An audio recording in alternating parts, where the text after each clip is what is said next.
Hi, I'm Marissa, and for my music final presentation, I did DIY drums. And I made these drums out of cans and balloons. These drums are technically known as membranophones, and they first appeared around 6000 BC. Small cylindrical drums, as you see here, were first appeared in 3000 BC, and they're used in religious ceremonies and rituals of indigenous people. In the past, one person would play each one of these drums instead of one person now playing all of these drums at the same time.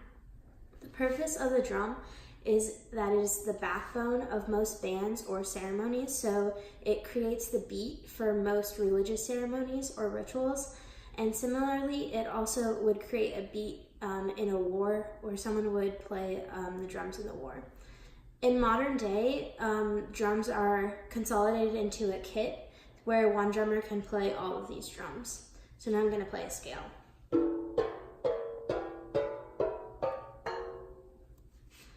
So the family of instrument is the percussion instrument, and as you can see here, this is the head and this is the body of the drum. Percussion instruments include any instruments that makes a sound when it is hit, shaken, or scraped. So here you can see you can hit this to make a noise, so that means it is a percussion instrument.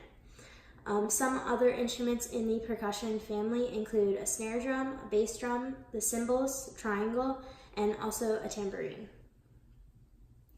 So drums are not typical in their pitch because it doesn't go from B to B, but they go from frequencies. So as you can see on the screen, it starts at 30, the frequency of 30, and it moves all the way to a frequency of 61. If there were to be pitches, it would go B, C, D, E, F, G, A, B. So the tone production,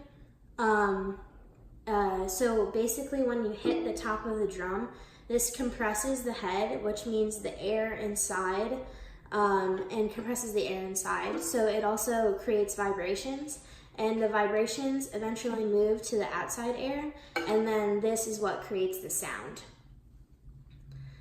Some difficulties I had while I was making this is finding an accurate scale. So as you can see, these cans are all different shapes and sizes. So it was a challenge to find the correct sizes for the scale.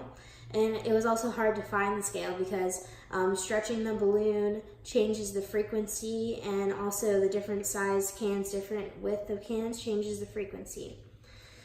Something else that was hard was getting the right stretch to get the right frequency for these. And it was also a challenge to find something to play the drums with, because you can't really play it with a finger or something, so I ended up using a pencil, which creates the sound of the drum.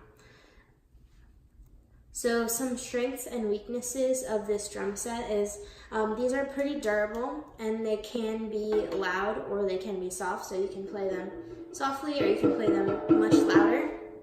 They are also pretty portable, which may be a strength or also a weakness, because most drums are very large in size, that these are so much smaller that it could be a weakness.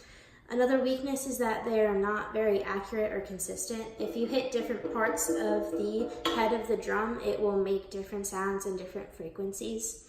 And they're also not very easy to play because you can accidentally hit the side or hit somewhere on the drum that you didn't mean to. For the time period of these drums, they date back all the way to 6000 BC, as I said earlier. So the time period for drums is basically since 6000 BC. I would say that a lot of the times in the 19th century, these drums were used in war. However, this collection of drums that I made today, I would place it in the 21st century, as it is more common now to have all of these drums in a kit. So you can play multiple drums at one time with one person, instead of back in the early days where each drum would belong to one person. So there would be 8 people here playing all these drums.